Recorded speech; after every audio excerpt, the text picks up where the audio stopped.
사랑하는 농업인 여러분 반갑습니다. 2021년 대망의 신축년 새해가 밝았습니다. 지난해에는 이른 봄부터 냉해 피해와 유례 없이 길었던 긴 장마와 폭우, 잦은 태풍, 그리고 코로나19 대유행으로 우리나라는 물론 전 세계가 어느 때보다도 힘든 그런 한 해를 보냈습니다. 우리 시 농업인들도 사회적 거리두기 준수 차원에서 각종 모임과 교육, 행사를 못하고 소비 부진까지 겹쳐서 매우 힘든 시기를 보내고 있습니다. 그러나 어떤 고난과 시련도 극복할 수 있다는 자신감이 우리에게 있습니다. 이러한 믿음과 신념을 농업인 여러분과 함께 나누며 새해에도 농업인들과 함께 행복한 농정을 힘차게 펼쳐 나가겠습니다. 감염병으로 인해 당분간 집합교육은 불투명합니다.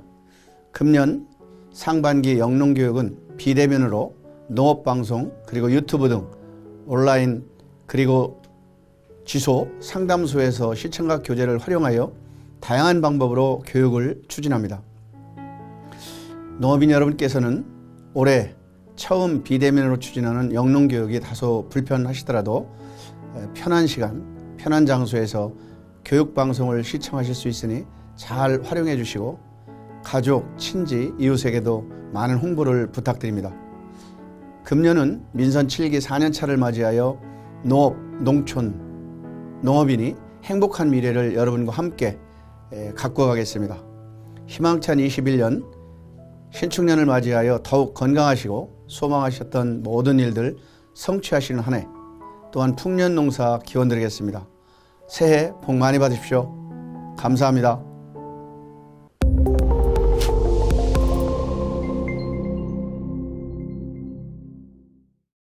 고품질 당진쌀 안전 생산 교육에 대해서 말씀드리겠습니다. 말씀드린 순서는 쌀 생산 현황 및 과제, 당진쌀 안전 재배 핵심 기술, 간척지 벼재배 기술, 핵심 실천 사항 순으로 말씀드리고요.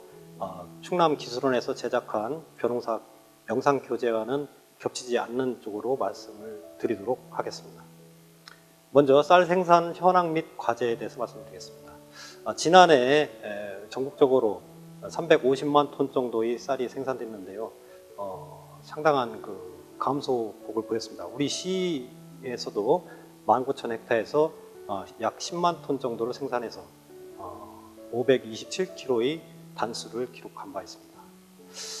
그럼에도 불구하고 식량 자급률은 현재 하락 추세에 있는데 46.7%입니다. 그래서 앞으로도 식량 자급에 대한 과제가 중요한 과제가 되겠습니다. 이러한 수량 감소 요인을 보면 지난해 8월과 9월 한반도를 지나간 태풍과 긴 장마로 인해서 일조량이 부족했고 이에 따라서 전년 대비 6.8%를 감소하는 그런 현상을 보였습니다. 우리 지역에서도 제10호 태풍 하이선이 통과한 뒤에 주로 상광벼를 많이 재배를 하는데요. 상광벼를 중심으로 관내 3,200헥타가 도복 피해를 입는 그러한 한 해였습니다. 지난해 당진에서의 영농 단계별 상황을 살펴보면 모짜리 단계에서는 모잘록병과 생육 초기에는 중간 물대기가 어려웠으며 저온성 해충이 발생됐고 생육 중기와 후기에 접어들어서도 지속된 늦장마와 강우로 인해서 목도열병과 입진무늬 마른병이 심했으며 특히 아까 말씀드린 대로 태풍으로 인해서 도복과 이상마른병 등 많이 발생한 한 해였습니다. 벼농사 여건 및 변화에 대한 과제를 살펴보도록 하겠습니다. 지난해부터 공익형 직불제가 본격 도입이 됐고요. 우리 당진 농업인 수당 제도가 본격 시행이 됐습니다. 또한 금년도 말 제2 통합 RPC를 준공할 계획으로서 이것이 준공이 되게 되면 국내 최대의 현대화된 시설에서 해나루 쌀을 유통함으로써 최고의 경쟁력을 가질 것으로 기대를 모으고 있습니다. 한편 농촌 인구 감소와 노령화로 따라 일손 부족 문제가 심각해지고 있습니다. 이에 따라서 들녘별 경영체 등과 같은 규모와 그 다음에 드론이나 제축보트, 직파 재배, 드문모 재배 기술과 같은 새로운 생력화 기술 확대복이 필요하다 하겠습니다. 우리 농업기술센터에서는 매년 새기술 시범 사업을 추진하고 있는데요. 이와 같은 사업이 금년에도 진행되니까 많은 관심을 가져주시기 바랍니다. 앞으로의 문제인데요. 기후가 예측이 불가능합니다. 그래서 앞으로는 여러분들께서는 반드시 이 급변하는 기후에 어떻게 대응할 것인가, 피해를 최소화할 것인가에 중점을 두고 안정농농 설계가 반드시 돼야 된다, 이런 말씀을 드리고요. 우리 당진시 농업기술센터에서는 해나루쌀 원료국인 상광벼가 키가 크고 도복에 취약하다 보니까 이것을 대체해야 되겠다 해서 미래 농업과를 중심으로 대체 품종을 지역적 실증을 통해서 육성하고 있습니다. 그러면 당진쌀 생산 안전재배 기술에 대해서 말씀드리겠습니다. 먼저 가장 중요한 것은 농토 배양 및 우량 종자 확보가 되겠습니다. 이상적인 농토양이라는 것은 양분을 각 생육 시기별로 원활히 공급할 수 있는 지력과 토성을 갖춘 토양이라 하겠습니다. 볕불이 발달이 좋고 기상재해 등을 견딜 수 있는 완충 능력을 지내야 되는데, 완충 능력을 지니려면 유기물이 풍부하고 각종 무기물이 풍부한 토양이 되겠습니다. 안타깝게도 우리 당진의 경우 토양 검정 평균치를 보면 유기물이 부족한 상황이 되겠습니다. 유기물이 부족하게 되면 양분 보유 능력이 떨어져서 비료를 주게 되면 그때만 반짝하는 그런 효과로 웃자람이 발생되고, 또 수분 보유 능력이 저하됨으로써 가뭄 시에 그 피해를 많이 보게 됩니다. 또한 유육미세물이 감소하고 광합성이 저하되면서 쌀 생산 능력이 떨어지게 되겠습니다. 그러면 유기물을 어떻게 보충하느냐? 볏짚 시용이 가장 쉬운 방법이고요. 2년에 한 번꼴로는 반드시 넣어주셔야 되겠습니다. 볏짚 시용을 했을 때 가을가리를 꼭 실천해 주시고 부숙이 잘 지도록 논물 가두기를 해주시면 되겠습니다. 이 밖에 녹비작물 재배와 또는 가축 퇴비구 시용, 가축 분뇨, 액비 시용 등이 있겠습니다. 이 장면은 논물을 안 가둔 경우, 볏짚을 씌우고 나서 논물을 가둔 경우, 이 두 가지 비교가 되겠습니다. 이렇듯이 늦가을부터 이른 봄 사이에 논물을 가뒀을 때 볏짚 부숙을 촉진되는 효과가 있다. 그래서 그림과 같이 볏짚을 시용하시고 가을가리 추경을 해주시고 가능하시다면 로타리까지 쳐주시면 더 좋고요. 물막이를 막아가지고 이른 봄까지 논물을 관리를 해주시는 것이 볏짚을 잘 부숙시키고 유기물을 공급할 수 있는 그런 상태가 되겠습니다. 다음은 품종에 대해서 말씀을 드리겠습니다. 먼저 병해충 저항성 및 감수성 품종에 대해서 보면 줄무늬 잎마름병이 있습니다. 여기에 조금 취약한 품종들은 대부분이 조생종이 되겠고요. 찰벼나 유색병, 추청, 일품, 동진 1호 등이 약한 품종이 되겠습니다. 흰잎마름병의 저항성을 가진 품종은 진백, 강백, 새진백벼가 있겠고요. 키다리병의 중정도의 저항성을 보이는 것은 상광벼와 새누리벼가 되겠습니다. 특히 친환경에 많이 사용하는데요. 벼멸구 저항성을 보이는 품종은 친농과 친들이 되겠으며, 저희 지역 간척지의 적은 품종으로는 청호, 청해진미, 새일미, 황금누들 등이 되겠습니다. 그러면 우리 지역에서 가장 많이 심고 해나루쌀 대표 원료국인 상광벼의 품종 특성에 대해서 살펴보도록 하겠습니다. 상광벼는 중만 생종으로서 최고 품질 품종이며 내더복, 이모작, 만식 적응성이 있습니다. 또한 복합 내병성을 갖고 있어서 재배하기에 아주 좋고 밥맛이 뛰어난 품종이 되겠습니다. 단점으로는 키가 87cm 정도 이렇게 크다 보니까 지난해 같이 기후가 안 좋거나 또는 비료를 많이 쓰게 되면 항시 도복을 할 수 있는 그 위험성이 노출되어 있다. 이것이 단점이 되겠습니다. 다음은 새일미가 되겠습니다. 새일미는 중만 생종으로서 밥맛이 좋고 키가 177cm 정도로 도복에도 강하다 이렇게 보시면 되는데요. 새일미 경우는 탄립이 조금 됩니다. 그래서 적기에 수확을 하셔야 되고, 또한 가을에 긴 장마가 내리게 되면 수발화가 될 수 있기 때문에 이 품종은 적기에 수확을 해주시는 것이 좋습니다. 다음으로 저희 지역 계약재배 품종인 미품변입니다. 미품변은 지구 품질 품종 중에 하나이고요. 밥맛이 좋은 품종입니다. 완전 비율도 높고 투명도도 좋고 심부백도 없습니다. 그런데 문제는 중만생중 중에서 숙기가 좀 늦은 8월 20일이 출수기입니다. 그래서 이 품종을 심으실 때는 다른 품종보다는 조금 더 3, 4일 정도 더 일찍 이양을 해주시는 게 좋겠다는 말씀을 드리고요. 단점이 하나 있는데 이 품종은 흰잎마름병에 좀 취약합니다. 그래서 흰잎마름병이 상습지 같은 경우는 좀 피해 주시는 게 좋다는 말씀을 드리고요. 다음으로 해담쌀입니다. 해담쌀은 심평을 중심으로 해서 맛 좋은 햅쌀 추석 전 출하용으로 많이 재배가 되고 있습니다. 이 품종 또한 조생종 중에서 최고 품질 품종에 속해 있으면서 밥맛이 우수합니다. 도복성도 있으며 도복에도 강하고 복합 내병성을 갖고 있습니다.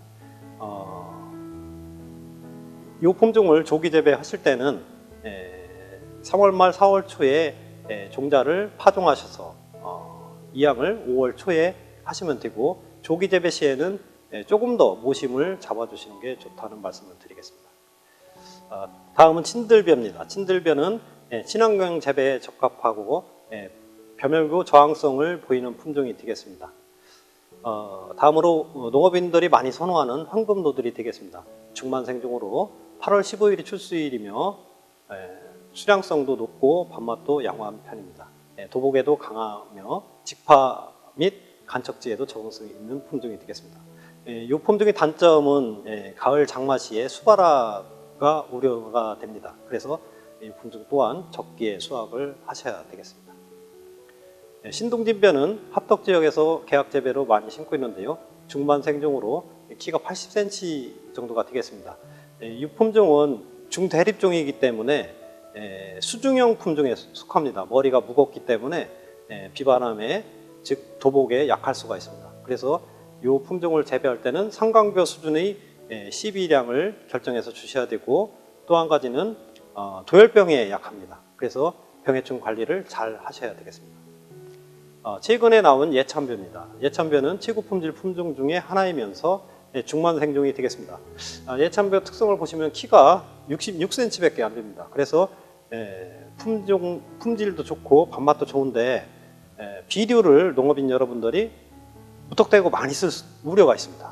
그래서 적량만 시비를 하신다면 정말 좋은 품종이 될 것이다, 이런 말씀을 드리겠습니다. 다음으로 종자 소독과 건물 육성에 대해서 말씀드리겠습니다. 종자 소독을 할 때 가장 문제가 되는 것이 키다리병이 되겠는데요. 키다리병은 볕종자 내부에 그 균이 잠자고 있기 때문에 얘를 약재로 소독해도 발생할 수밖에 없습니다. 그래서 근본적인 것은 키다리병이 발생되지 않은 그런 포장한 가운데서 종자를 채취를 하셔야 되겠고요. 가급적이면 정부 보급종을 써서 이렇게 재배를 하시는 게 좋겠습니다. 특히 키다리병에 취약한 그런 품종들은 종자 소독과 함께 온탕 소독을 같이 해주시는 것이 복합적으로 소독이 되기 때문에 효과를 상승시킬 수가 있습니다. 그러면 종자 소독에 대해서 말씀드리겠습니다. 우리 지역에서 소독 접기는 4월 15일부터 5월 1일까지이며 소독 순서는 탈망과 염수선을 한 다음에 온탕 소독을 하시고 그 다음에 약재를 침지 소독을 하시면 되겠습니다. 침지 소독이 끝난 다음에는 세척 과정을 거치시고요. 침종 과정을 해주시는데 침종은 2, 3일 정도 냉수에 하루에 한 번씩 물을 갈아가면서 해주신 다음에 치화해서 파종을 하시면 되겠습니다. 여기서 약재 침지 소독의 주의사항입니다. 희석 배수를 꼭 지키셔야 되는데요. 기준량은 물 한 말당 20리터 한 말당 벽시 10kg를 기준해서 희석 배수를 맞춰주시고 종자 소독용 살균제와 살충제를 혼용 처리를 하시면 됩니다. 단 온탕 소독을 했을 때는 살충제를 넣을 필요가 없고요. 살균제만 사용하시고 적색으로 된 보급종이 있습니다. 이것은 살균제가 같이 묻어있는 상태이기 때문에 살충제만 희석 배수를 맞춰서 넣으신 다음에 소독을 해주시면 되겠습니다. 그러면 침종이 왜 중요하냐 그 말씀을 드리겠습니다. 침종을 하게 되면 종자 깊숙한 곳까지 수분이 흡수가 돼서 나중에 발화를 또 고르게 올릴 수가 있습니다. 물이 부족하면 아기만 트고서 나중에 낙종을 했을 때 못자리에서 잠자다가 며칠 뒤에 나오는 경우가 있습니다. 그래서 불균일하게 뭐가 크다 보면 육묘를 실패할 수가 있는데요. 그렇기 때문에 충분히 물을 먹여야 됩니다. 그래서 수분을 공급할 때 차가운 물, 냉수를 통해서 침종을 하루에 한 번씩 해주시는 것이 좋다는 말씀을 드리겠습니다. 온탕 소독 방법인데요. 온탕 소독과 약제 침지 소독을 병행했을 때 키다리병을 99%까지 이렇게 방제를 할 수가 있습니다. 그러면 온탕 소독 요령은 어떻게 되느냐? 물 60도씨에서 10분간 침지를 하는 것입니다. 이 장면처럼 이렇게 여기 온탕 소독기를 활용해서 하는 장면이 되겠고요. 10분간 침지를 한 다음에 바로 건져서 놔두시면 열상을 입게 됩니다. 그렇기 때문에 바로 찬물에 이 사진처럼 찬물에 10분 이상 담가서 충분히 식혀주셔야 됩니다. 그리고 또 하나 중요한 것은 물의 양이 충분해야 됩니다. 벽시가 10kg당 물이 100리터 정도는 준비가 돼야 온도의 변화가 없습니다. 그 다음에 또 반드시 지켜야 될 것은 온탕 소독에 들어가는 벽시는 마른 벽시를 쓰셔야 됩니다. 물에 젖었거나 불었던 벽시를 쓰게 되면 벽시가 죽게 됩니다. 이것을 잘 지켜주시고요. 이제 최근에 이제 소독 과정에서 실패 사례를 말씀을 드리면 소독물 온도가 보통 30도씨에서 48시간 소독을 하게 되는데 30도실 때는 발화율 변화가 거의 변동이 없습니다. 그러나 35도씨만 돼도 시간이 경과함에 따라서 7시간 정도 경과하면 70%대까지 이렇게 떨어지기 때문에 온도가 30도가 안 넘게끔 관리를 해주시고요.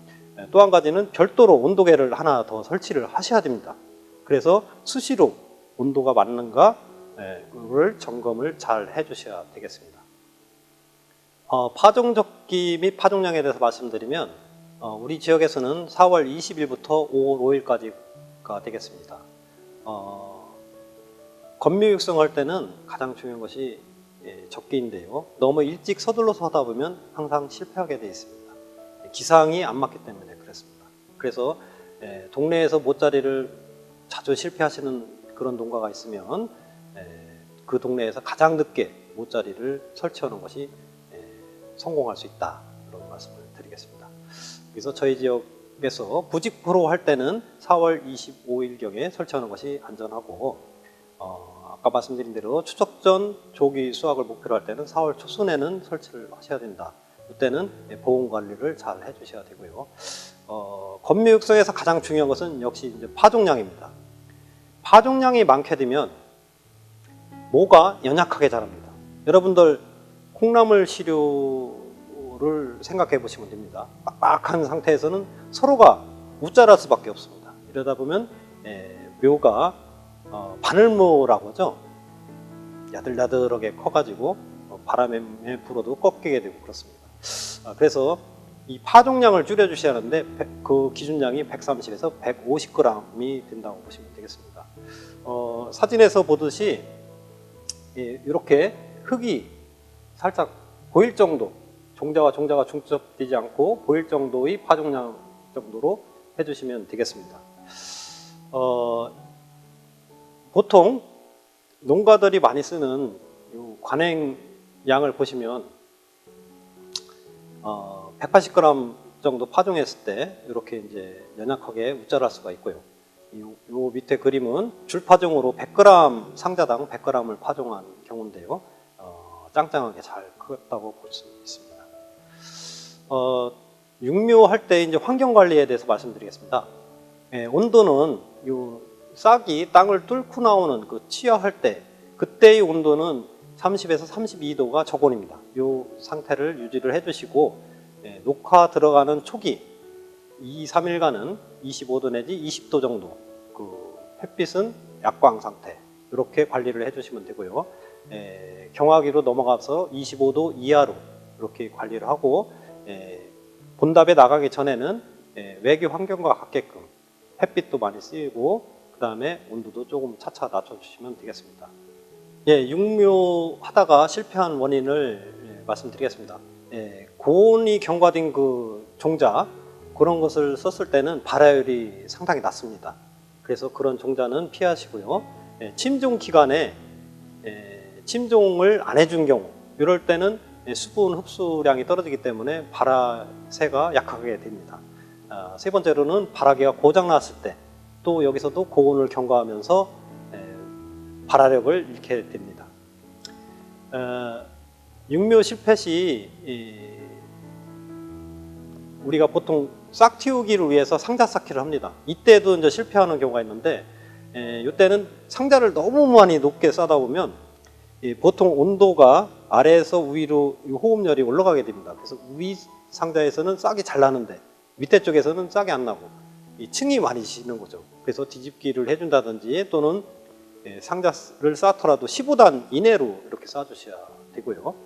또 상자를 쌓아놓고서 싹이 안 난다고 뭐 5일, 6일, 일주일 이렇게 그냥 놔두시는 경우가 있는데 이럴 경우에는 그냥 그 안에서 폭 썩게 됩니다. 그래서 상자 쌓기는 3일 내지 4일 정도만 이렇게 시시하는 것이 좋다 그런 말씀 드리고요. 이 상자 쌓기 할 때 너무 밀봉하시지 마시고 낮에는 햇빛을 차단을 해주시고 밤에는 보온을 해주셔야 됩니다. 종자가 취하하는 데 가장 적합한 온도는 30에서 32도입니다. 이 온도를 맞춰주기 위해서 여러분들이 상자를 쌓는 건데요. 야간에는 온도가 떨어지기 때문에 별도로 보온 관리를 이렇게 해주시는 것이 싹을 빨리 잘 틔우는 방법이다 이런 말씀을 드리겠습니다. 이것은 아까 말씀드린 대로 너무 고온이 경과됐을 때 그런 장면이 되겠습니다. 모짜리 중에 발생할 수 있는 병으로서는 입구병과 뜬모가 있겠습니다. 입구병의 경우는 고온을 경과한다든지 너무 과습했을 때 이렇게 이제 발생이 될 수가 있고요. 뜬묘는 생리장애 일종인데 일교차가 너무 컸을 때 이렇게 나올 수가 있고요. 토양이 너무 건조했을 때도 나온다는 말씀드립니다. 그래서 육묘 중에는 주야간 일교차가 10도가 되지 않게끔 이렇게 관리를 해주셔야 되겠습니다.